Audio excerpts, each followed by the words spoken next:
വാർത്തകളാണ് ഞങ്ങൾ എല്ലാവരും കണ്ടുകൊണ്ടിരിക്കുന്നത്. ഉടനെ സമരം വരും അങ്ങനെയൊക്കെ.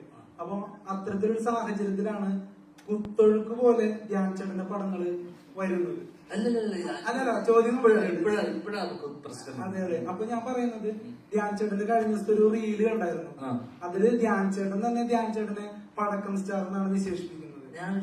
അല്ല, ആ റീലിന്റെ കൺസെപ്റ്റ് അതാണ്, ഒരു പടക്കം തോളിലിട്ടുകൊണ്ട് വരുന്നത്. മനസ്സിലാകുന്നത്. അപ്പൊ ഒരു പടത്തിനെ ശരിക്കും ഡീമോട്ടിവേറ്റ് ചെയ്യല്ലേ ചെയ്യുന്നത്. ഞങ്ങൾ എത്ര പ്രൊമോട്ട് ചെയ്യാനോ അപ്പൊ കേറൂ നിങ്ങളോ, ഞങ്ങള് മീഡിയ ടീം. നിങ്ങൾ കാരണം എത്ര പടം ഓടി. അല്ല ചേട്ടാ ചേട്ടാ ചേട്ടാ അല്ലല്ല ധ്യാൻ ചേട്ടാ ഈ പരിപാടി ഞാൻ ഈ പരിപാടി കുറച്ചു നേരം ഇവരെ കാണുന്നതാണ്. ചേട്ടനിപ്പോ കപ്പൽ നിങ്ങൾ കാരണം എന്റെ ഓടി ഒരു പടം പറഞ്ഞു.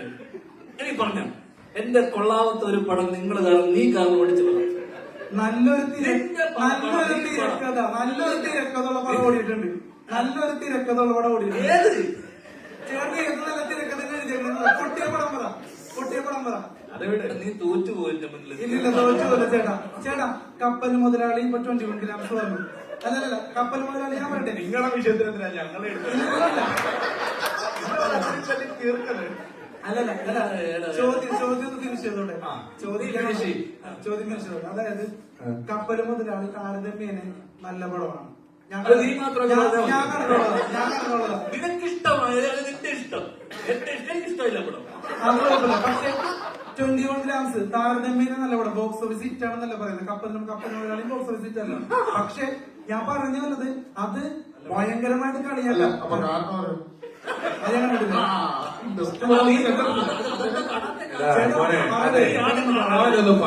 ഒന്ന് പറയട്ടെ, ഞങ്ങളുടെ പോയിന്റ് ഒന്ന് കേൾക്കും. എന്റെ പോയിന്റ് കാരണം ഇപ്പൊ തന്നെ ഞാൻ പറയാം.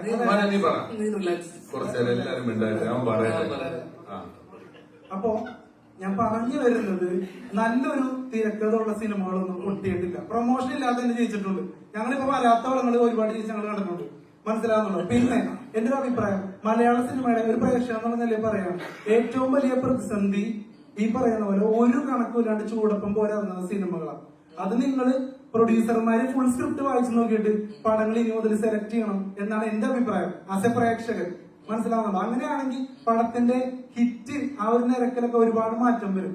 അതല്ലാതെ നിങ്ങളുടെ ഇന്റൻഷൻ എന്താണ് ഇങ്ങനെയുള്ള കുറെ പടം പ്രതീക്ഷ വെക്കേണ്ടെന്ന് പറയുന്നത്? ഞങ്ങളൊക്കെ ഒരു സിനിമക്കാരനാവണമെങ്കിൽ തന്നെ ഒരുപാട് പ്രതീക്ഷയിലാണ്. ഇപ്പൊ കപ്പൽ മുതലാളി എന്റെ എത്ര നായക വേഷം രമേഷ് പിഷാരടിച്ചത് കിട്ടി. കപ്പൽ മുതലാളി കഴിഞ്ഞു, എത്ര നായക വേഷം കിട്ടി രമേഷ് പിഷാരടിച്ചേട്ടന്. സൈഡ് റോളിലോട്ട് പോയില്ലേ? പക്ഷെ ചേട്ടന് എത്ര പടം പൊട്ടിയിട്ടും പടം കിട്ടുന്നുണ്ട്. നിനക്ക് ഇതിന്റെ പെറിഫറൽ ആയിട്ടുള്ള കാര്യങ്ങൾ മാത്രമേ അറിയുള്ളൂ. ഒരു പ്രൊഡ്യൂസറും ഒരു ഡയറക്ടറും ഒരിക്കലും എന്നെ വെച്ചിട്ട് എത്ര പടം പൊട്ടി, എന്നെ വെച്ചിട്ട് എന്തിനാ വീണ്ടും വീണ്ടും പടം എടുക്കുന്നത്? വേറെ ടോക്കാണ് പോണത്. പറയാൻ പറ്റില്ല. ഇത്രയും നീ പറഞ്ഞില്ല, അതുകൂടെ പറ. ഒരു പ്രൊഡ്യൂസർ ഇരിക്കുന്നു, പറയാൻ പറ്റില്ല. അല്ല പറ, നീ പറഞ്ഞോ.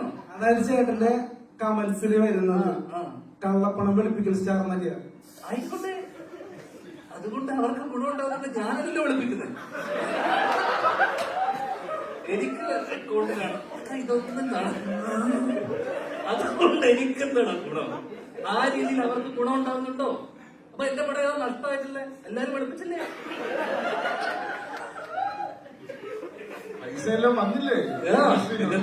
പ്രേക്ഷകര് നിരാശയിലാണ്. ഡയറക്ടർ പ്രൊഡ്യൂസർ സ്ക്രിപ്റ്റ് വായിച്ച് നോക്കണം എന്നൊക്കെ പറയുന്നുണ്ട്. ഇത് വായിച്ചു നോക്കാതെ ഒന്നുമല്ല ഒരു സിനിമ ഇറങ്ങുന്നത്. ഇറങ്ങുമ്പോ അങ്ങനെ അത്രയും സിനിമ ഇവിടെ ഇറങ്ങുന്ന അത്രയും സിനിമ ജനങ്ങൾക്ക് ആവശ്യമില്ല. 150 സിനിമ ഇറങ്ങുന്നുണ്ട്. 12 മാസമല്ലേ ഉള്ളൂ, 365 ദിവസമുള്ളൂ. 150 ദിവസമൊക്കെ ആൾക്കാർക്ക് സിനിമ കണ്ടുണ്ട്. അപ്പൊ അത്രയും ചോയ്സ് ഉണ്ട്. എല്ലാ സാധനവും ഇവിടെ ഒരുപാട് ഇറങ്ങുന്നുണ്ട്. ഇവിടെ ഇറങ്ങുന്ന ബിസ്ക്കറ്റും പേസ്റ്റും അരിയും മണ്ണെണ്ണയും കാറും എല്ലാം ഒരുപാട് ബ്രാൻഡുകളുടെ ഒരുപാട് എണ്ണം ഇറങ്ങുന്നുണ്ട്. നമുക്ക് ആവശ്യമുള്ളത് മാത്രമേ നമ്മൾ എടുക്കുള്ളൂ. നീ വഴി കൂടെ നടന്നിട്ട് ഹോട്ടലുകളുണ്ട്. ഓരോ 2 മാസം ഇടവിട്ട് നീ ഹൈവേ വഴി യാത്ര ചെയ്ത ഹോട്ടൽ തുറക്കും, ഹോട്ടൽ കൂട്ടും, കട തുടങ്ങും. അതുപോലൊരു സംഭവം മാത്രമാണ് ഇവിടെ നടക്കുന്നത്. പലതും വരും, പലരും വീണ്ടും അത് ചെയ്യാൻ തീരുമാനിക്കും. ആ കാലത്തുള്ളതിനേക്കാൾ സിനിമയ്ക്ക് മറ്റ് വ്യാവസായിക അടിസ്ഥാനത്തിലുള്ള കച്ചവടങ്ങളൊക്കെ നടന്നു തുടങ്ങുന്നത് കൊണ്ടും ധ്യാന്റെ പടത്തിന് ആ ലെവലിലുള്ള കോസ്റ്റ് വലിയൊരു 100 കോടി പടമൊന്നും അല്ല ധ്യാന്റെ പടം എന്ന് പറഞ്ഞ് വരുന്നതും ഇല്ല. ചെറിയ പടം ചെയ്യാൻ ആഗ്രഹമുള്ള ഒരാൾ വരുമ്പോൾ അത് ഇൻഡസ്ട്രിയെ നിയന്ത്രിക്കുന്ന ഒരാൾ നീ സിനിമയിൽ വരാൻ ആഗ്രഹിക്കുന്നു എന്ന് പറഞ്ഞില്ലേ, അതേപോലെ സിനിമ ചെയ്താൽ മതി എന്ന് ആഗ്രഹിക്കുന്ന ആൾക്കാരുണ്ട്. അവരെന്തായാലും ഒരു സിനിമ ചെയ്യും. അവർ ചെയ്യാൻ സിനിമ വരുമ്പം അവർ നോക്കിയെടുക്കുമ്പോൾ അവർക്ക് വലിയ ആൾക്കാരുടെ പുറകെ പോകാനോ കിട്ടാനുള്ള സാധ്യതയില്ല. അവർക്കൊരു സിനിമ ചെയ്യണം എന്നുള്ളതൊരു ആഗ്രഹമാണ്. കിട്ടിയാ കിട്ടി, പോയാൽ പോട്ടെ. ലോട്ടറി എടുക്കുന്ന പോലെയാണ്. മുമ്പൊന്നും പറഞ്ഞിട്ടില്ല. ശ്രീകാന്ത് വെട്ടിയാല് അപ്ലോഡ് ചെയ്തിട്ടുണ്ട്. അതിൽ അത് നിനക്ക് ഈ പ്രൊഡ്യൂസർമാർക്ക് ഇവിടെ ഇരിക്കുന്നവർക്കും ഇല്ലാത്ത വേദന എന്താണ് നിനക്ക്? നിങ്ങൾ നീ മാനിക്ക് വെച്ചിട്ട് ഞാൻ എനിക്കിഷ്ടമുള്ള പോലെ ഞാൻ ജീവിക്കുക, എനിക്കിഷ്ടമുള്ള കാര്യം ഞാൻ ചെയ്തൂടെ? അല്ല, അതിനകത്ത് പൊട്ടുമെന്നല്ല പറയുന്നത്, പറയുന്നത്. ആ റീലിനകത്ത് പറയുന്നത് എന്താ, ഈ പടക്കം പൊട്ടില്ല, അത് പൊട്ടിയാലും അത് ഇവിടെ ഒരാളും ഒരു സിനിമ എടുത്തിട്ട് ഇത് കാണുന്ന പ്രേക്ഷകൻ പണ്ടാരടങ്ങണം, അവൻ കണ്ടിട്ട് വെറുക്കണം എന്ന് പറഞ്ഞിട്ടല്ല സിനിമ എടുക്കുന്നത്. എല്ലാവരും ആ സിനിമ ആരെങ്കിലും ഒക്കെ ഒരാളുടെ പേഴ്സണൽ ഫേവറേറ്റ് ആയിരിക്കും. ഈ സിനിമ കണ്ട് കുറച്ച് ആൾക്കാരിലേക്ക് എത്തണം, അപ്പൊ ആ പടത്തെ പറ്റി നല്ല അഭിപ്രായം പറയണം. അല്ലെങ്കിൽ അല്ലാതെ ഇത് കണ്ട ആൾക്കാരെല്ലാം ചീത്ത വിളിക്കണം എന്ന് പറഞ്ഞാൽ ആരും സിനിമ എടുക്കുന്നില്ലെന്നാണ് എനിക്ക് തോന്നുന്നത്. പിന്നെ ഞാൻ എങ്ങനെ ജീവിതത്തിനെ കാണണമെന്ന് നീയാണോ എനിക്ക് പഠിപ്പിച്ചു തരാ? അല്ല, ഞാൻ സിനിമയെ എങ്ങനെയാണ് കാണുന്നത്, ഞാൻ ജീവിതത്തെ എങ്ങനെയാണ് കാണുന്നത് നീ എനിക്ക് പഠിപ്പിച്ചു തരണം. അല്ലല്ല, സിനിമയെ കുറിച്ച് എന്റെ കാഴ്ചപ്പാടും ഞാൻ എങ്ങനെ സിനിമയെ അപ്രോച്ച് ചെയ്യുന്നുള്ളത് രണ്ടുണ്ട്. നീ എന്തിനാ എനിക്ക് പറഞ്ഞു തരുന്നത്? നീ കണ്ടൂടെ? അല്ലല്ല, അത് നിനക്ക് ഇത്രയും ആൾക്കാരിരിക്കെ പ്രസ് മീറ്റിൽ നീ ജീവിതത്തിന് വളരെ സീരിയസ് ആയിട്ട് നീ ചെയ്യുന്ന ജോലി സീരിയസ് ആയിട്ടല്ലേ കാണുന്നത്? അതേ സീരിയസ്നെസ്സോടെ ഞാൻ ജോലി ചെയ്യുന്നു. ഇവിടെ ഏറ്റവും അച്ചടക്കത്തോടുകൂടി ജോലി നീ പറഞ്ഞപ്പോ ഞാൻ കേട്ടോ, ഇത് നിർത്തി, ഒരു സെക്കൻഡ് നിർത്ത്. നീ ഒരു വാഗ്വാദത്തിന് വന്നതല്ലോ, അല്ലല്ലോ. നീ പറഞ്ഞേക്ക്, ആവശ്യമില്ലാത്ത കുഴപ്പമില്ല. നീ ചെയ്ത പോലെ തന്നെ അവനെ ഒരു തമിഴിലേക്ക് ചോദിക്കണം. ഞാൻ സീരിയസ് ആവണോ, ഞാൻ എന്താണെന്നുള്ളത് നീ എനിക്ക് പറഞ്ഞു തരണ്ടല്ലോ മോനെ.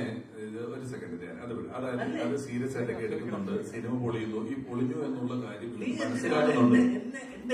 ഞാൻ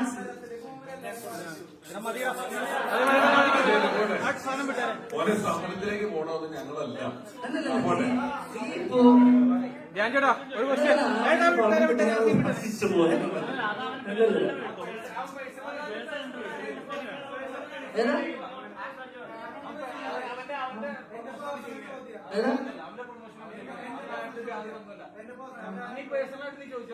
അല്ലാതെ ഇപ്പൊ ചോദിക്കണ്ട. അല്ലല്ല, ഞാൻ ചേട്ടാ ഇവിടെ ഇനി അതിനെ കുറിച്ച് വേണ്ട. ഞാൻ ചേട്ടാ ഇവിടെ നീ പിന്നെ ചോദിക്കണം.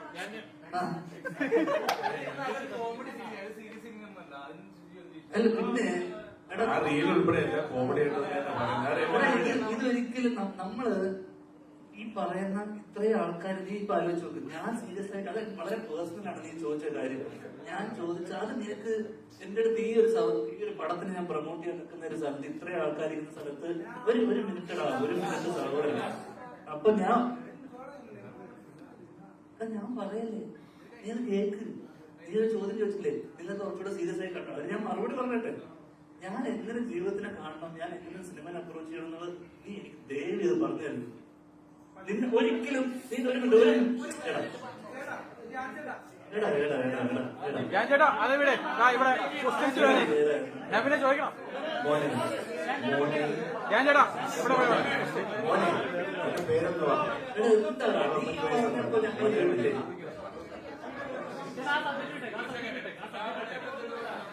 ഞാൻ ചേട്ടാ മോന്റെ പേരെന്തുവാ? വേണ്ട അല്ല, ഏത് ചാനലാ? അതും വേണ്ടല്ലേ. പക്ഷെ എനിക്കിപ്പോ നല്ലൊരു അറിവ് കിട്ടിയപ്പോ ഞാന് 40 വർഷമായി.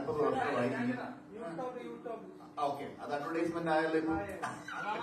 ഞാൻ ചോദിക്കാൻ പോകുന്ന ചോദ്യം, മോൻ പറഞ്ഞു കള്ളപ്പണം വെളുപ്പിക്കാനാണ് സിനിമ എടുക്കുന്നത്.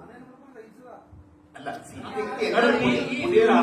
താഴെ ഇടുന്ന കമന്റ് വായിച്ചിട്ടാണോ നീ പറയാ കള്ളപ്പണം പഠിപ്പിക്കുന്ന കാര്യം? നിനക്ക് എന്ത് അടിസ്ഥാനം ഉണ്ടായിരുന്നു പറയാൻ? എന്ത് പ്രൂഫുണ്ട്? നീ പറയുന്നതിന്? നീ താഴെ യൂട്യൂബിൽ കമന്റ് ഇടുന്ന ആൾക്കാരാണ് പറഞ്ഞിട്ടല്ലേ? നിനക്ക് എന്തെന്ന് അറിയാമോ ഇതിനെ കുറിച്ച്, സിനിമയെ കുറിച്ച്? അപ്പൊ മിണ്ടരുത്. ഞാൻ ചേട്ടാ വേറെ ഒരുപാട് ക്വസ്റ്റ്യൻസ്. ആവശ്യമില്ല. നമ്മളൊരു സ്ഥലത്ത് വരുമ്പോൾ ഞാൻ ഇവരൊക്കെ എത്ര കാലമായി കാണുന്നത് അറിയുന്നു. അൺപ്ലസന്റ് ആയിട്ടുള്ള ഒഫെൻസീവ് ആയിട്ടുള്ള ചോദ്യങ്ങൾ ചോദിക്കുന്നത് നിർത്തുക. ഞാൻ ഒരു കാര്യം പറഞ്ഞുതരാം. ഒരു കാര്യം പറഞ്ഞുതരാം. അപ്പൊ നീ കേട്ടോ? ചോദിക്കണം. അല്ലല്ല, അവനൊരു കാര്യം പറഞ്ഞോട്ടെ. ഒരു കാര്യം നീ കേട്ടോ, ഒരു കാര്യം നീ കേട്ടോ, എടാ ഒരു കാര്യം നീ കേട്ടോ. അല്ല അവനൊരു ഒരു കാര്യം പറഞ്ഞു. എടാ മോനെ, എടാ നീ അവിടെ അവനെ നിങ്ങൾ കോർണറിയല്ലേ? കുഴപ്പമില്ല കുഴപ്പമില്ല. എടാ എന്തുകൊണ്ടാണ് ഇത്ര സിനിമ എന്നറിയാമോ? ആൾക്കാരെ വെറുപ്പിക്കാതിരിക്കുക. വെറുപ്പിക്കുന്ന ചോദ്യങ്ങൾ സിനിമയിൽ വേണ്ടത് വെറുപ്പിക്കരുത്. ഇവിടെ വേണ്ടത് സിറ്റ് പടം ചെയ്യുക, ഇതൊന്നുമല്ല. അച്ചടക്കം, മര്യാദ, എവിടെ എന്ത് സംസാരിക്കണമെങ്കിലും വെറുപ്പിക്കാതിരിക്കുക. നീ ഇത്രയും ആൾക്കാർ പറഞ്ഞിട്ട് നീ വെറുപ്പിച്ചു, എന്നെ വെറുപ്പിച്ചു, ഇത്രയും ആൾക്കാര്. നിനക്ക് ഒരു വില ഞങ്ങളെടുത്തിട്ടുണ്ടോ? ഒന്നുമില്ലല്ലോ. നീ ഇത്ര തവണ ഞാൻ മോനെ കുഴപ്പമില്ല. ഇതിനെയും അതിന്റേതായ രസത്തിൽ തന്നെ എടുത്താൽ മതി മോനെ. കുഴപ്പമില്ല, നീ ചോദിച്ചോ. മതി. നിന്നോട് ഇനി ഉത്തരം പറയാനില്ല. ഇത്രയും ആൾക്കാർ പറയുന്നത് പ്രൊമോഷൻസിന്റെ കാര്യങ്ങൾക്ക് വേണ്ടി വന്നാണ്. നിർത്തടാ. ഞാൻ പറയരുത്. നിങ്ങൾക്ക് കുറെ പ്രാവശ്യം പുറത്താക്കുന്നല്ല, മറ്റുള്ളവർക്ക് ചോദിക്കാൻ അവസരം കൊടുക്കണം. ഒന്നുമില്ല. പുറത്താക്കൊന്നുമില്ല. അയ്യോ മോനെ കുഴപ്പമില്ല. ചോദിച്ചു, മോനെ ചോദിച്ചു, നമ്മൾ പറഞ്ഞു. ക്വസ്റ്റ്യൻസ് വരുന്നു. പ്ലീസ് കുഴപ്പമില്ല.